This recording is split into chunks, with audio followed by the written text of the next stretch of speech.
pikiran disebut pikiran itu kalau bisa diperdebatkan atau bisa diuji. Nah, kalau tidak bisa diuji berarti Anda sedang berdoa, begitu katanya. Jadi semua yang akan kita bahas di konten ini akan menjadi sebuah pemikiran yang bukan bersifat fanatik.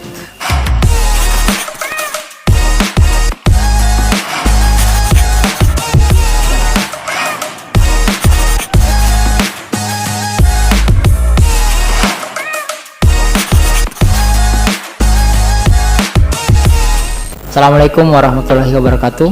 Selamat malam teman-teman sekalian, sahabat-sahabat sekalian, kerabat juang masyarakat sipil, atau bisa dibilang orang-orang yang senantiasa cintai handphonenya secara berlebihan. Selamat malam. Semoga kita selalu dalam keadaan sehat walafiat. Perkenalkan, saya Opik Delian Alindra, putra asli Donggala. Sekarang sebagai seorang mahasiswa Fakultas Hukum, juga sebagai pemuda yang so aktivis, bisa dibilang seperti itu. Jadi ini teman-teman sekalian adalah konten pertama, konten silaturahmi, konten perkenalan untuk kita yang suka mendengar celotehan yang bermakna, atau bisa dibilang ini bisa jadi teman diskusi. Makanya di konten perdana ini ingin saya himbau bahwa konten ini akan menjadi teman makan ataupun teman tidur atau teman menghayal. Jadi konten ini akan selalu fleksibel dan kondisional sesuai dengan kebutuhannya teman-teman sekalian. Seperti yang di awal saya sampaikan, ini adalah konten silaturahmi. Kita akan berbicara tentang apa yang menyebabkan konten atau channel ini harus ada gitu, atau mengapa harus ada, dan bagaimana prosesnya sampai konten ini ada. Oke, pertama berbicara apa dan mengapa. Nah, jadi kita tidak bisa pungkiri teman-teman sekalian bahwa kampanye sosial media itu sangat memiliki pengaruh yang sangat tinggi terhadap perubahan, karena hari ini itu pengaruh globalisasi sangat besar. Maka sebagai pemuda atau sebagai mahasiswa, sebagai pelajar yang memiliki aktivitas atau memiliki inisiatif atau memiliki aktivitas yang begitu produktif, jadi beda tuh sibuk dan produktif, nanti ke depan akan kita bahas. Pemuda yang senantiasa berinisiatif melakukan perubahan justru harus bisa beradaptasi dengan zaman. Nah, jadi ini merupakan ikhtiar kami, saya dan teman saya, untuk bagaimana kemudian menseriusi agenda kampanye kebaikan. Karena hari ini kita butuh metode agar bagaimana kebenaran dan kebaikan itu sampai ke telinga masyarakat. Sekalipun tidak bertemu langsung, tapi justru media sosial hari ini bisa memfasilitasi kita semua untuk saling berbagi dan saling sharing. Itu bicara apa dan mengapa. Kedua, bicara proses. Jadi sebelum konten ini dihadirkan atau channel ini dihadirkan, saya bertemu dengan salah satu sahabat saya, teman, ya bisa dibilang teman sih, belum lama kenal tapi emosional sudah cukup terbangun baik gitu. Namanya Muhammad Rizky. Nah, dia ini sama juga kayak saya. Dia orangnya dari asli Donggala juga, dari Wani, Desa Wani. Saya dari Desa Talaga. Dan kebetulan sekampus, kami memang dipertemukan di lingkungan aktivis dakwah kampus. Seperti yang saya bilang tadi, kami ini sebenarnya sosok aktivis sebenarnya. Tapi perasaan sok aktivis itu mempertemukan kami. Jadi dia ajak ketemu saya, kami ngobrol, berbincang. Ya sekalipun pembahasannya bukan bicara channel sebenarnya. Tapi ya mau di apa, udah jalannya di situ, takdirnya di situ, kami diarahkan kepada pembahasan bagaimana kira-kira kalau kita mau buat konten nih, kita kerjasama. Kebetulan dia bilang ke saya punya fasilitas nih, tapi belum punya figur atau belum punya teman yang bisa diajak kolaborasi, bisa jadi speaker atau bisa jadi teman ngobrol lah di media. Cukup saya yang jadi apa ya, dia bilang ke saya cukup saya jadi pemain belakang layar. Nah, memang sebelumnya kita sudah sepakat bahwa tolong Reski temani saya di depan layar, jangan hanya saya sendiri. Cuman qadarullah kita masih menyusun beberapa hal yang harus kita persiapkan untuk membangun kampanye sosial yang luar biasa. Nah, jadi dari pertemuan itu kami sepakat, akhirnya malam hari ini adalah konten perdana kami untuk menseriusi agenda kampanye sosial media, bahwa begitu banyak nilai-nilai kebenaran, nilai-nilai kebaikan yang harus kita sampaikan di sosial media, seperti itu. Kemudian seperti yang saya sampaikan tadi, bahwa harapannya konten ini akan menjadi konten bermanfaat untuk masyarakat sipil sekalian, untuk lapisan pelajar, lapisan mahasiswa. Semoga kita bisa saling bertukar pikiran di sini. Sebab kita bisa mengutip kalimat salah satu guru kita, Rocky Gerung. Dia katakan bahwa pikiran disebut pikiran itu kalau bisa diperdebatkan atau bisa diuji. Nah, kalau tidak bisa diuji berarti Anda sedang berdoa. Begitu katanya. Jadi semua yang akan kita bahas di konten ini akan menjadi sebuah pemikiran yang bukan bersifat fanatik, tapi kita mencoba menggali informasi, menguji hal-hal dasar yang harus kita jadikan dasar untuk menentukan sikap dan tindakan kita dalam kehidupan sehari-hari sebagai warga negara maupun sebagai saya sebagai umat Islam tentunya. Oke, teman-teman sekalian, ya, pembahasan atau diskusi ringan kita pada konten perdana ini berbicara tentang ilmu sih. Mengapa? Ya, saya pribadi itu, teman-teman, ilmu itu penting. Nah, cuman ya mau di apa sih? Hari ini banyak orang yang sangat betul-betul meremehkan ilmu pengetahuan. Nah, sehingga tidak jarang kita temukan banyak orang yang salah paham, banyak orang yang bertengkar karena perbedaan pendapat. Nah, karena perbedaan pendapatnya didasari oleh apa ya? Argumen yang sama-sama memiliki dasar.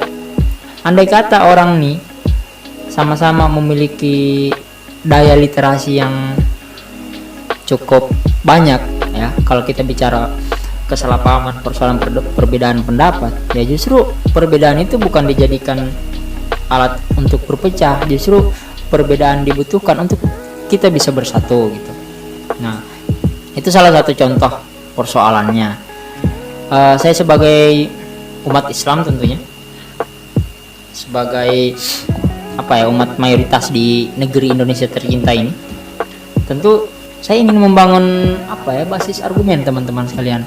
Dasar argumen saya, basic argumen saya, bahwa literasi itu diperlukan untuk pembangunan atau perbaikan negeri ini. Jadi kita semua jangan terlalu banyak mengeluh, mengapa ya kekeliruan hari ini selalu terjadi, mengapa ya ketimpangan, keterpurukan, kemunduran generasi, kemunduran zaman, ketimpangan sosial dan lain-lain selalu terjadi. Mengapa kira-kira? Ya karena itu tadi, ilmu pengetahuan ditinggalkan. Justru kalau kita misal bicara nilai spiritual, saya sebagai seorang muslim, Islam justru diturunkan di tengah kejahilan, di tengah kebodohan, teman-teman sekalian. Dan diawali dari salah satu ayat pertama yang turun dalam Al-Quran. Nah, ini sangat sangat menarik sih kalau kita kaji, kalau kita pikirkan. Bayangkan teman-teman sekalian, ayat yang pertama kali turun dalam Al-Quran itu Iqra, bacalah. Itu hanya, kalau dalam bahasa Indonesia hanya 4 huruf, tapi maknanya luas sekali. Itu perintah literasi, misal perintah berpikir, perintah belajar, perintah untuk membaca dan lain-lain. Kan hal-hal ini kurang kita sadari.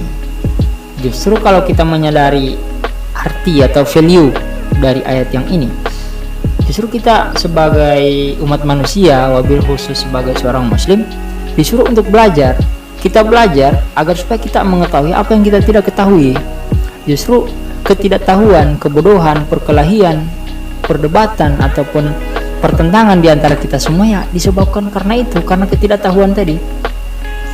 Makanya kenapa kita disuruh untuk menuntut ilmu, sampai kita dikasih kisi-kisi lagi, tuntutlah ilmu dari ayunan sampai ke liang lahat. Nah, jadi tidak ada kata berhenti untuk menuntut ilmu. Cuman ya mau di apa, sekarang kita bisa lihat sih teman-teman, bahwa apa ya, orang kadang lebih mengutamakan gengsi daripada ilmu pengetahuan. Contoh nih, ada teman saya cerita ke saya, dia punya teman. Nah, temannya ini diajak untuk belajar, cuman tempat belajarnya itu ada orang-orang yang tidak seumuran dengan teman yang diajak ini. Jadi dia merasa gengsi, masa saya belajar sebangku atau sekelas atau bahkan selingkungan dengan orang-orang yang di bawah umur saya gengsi.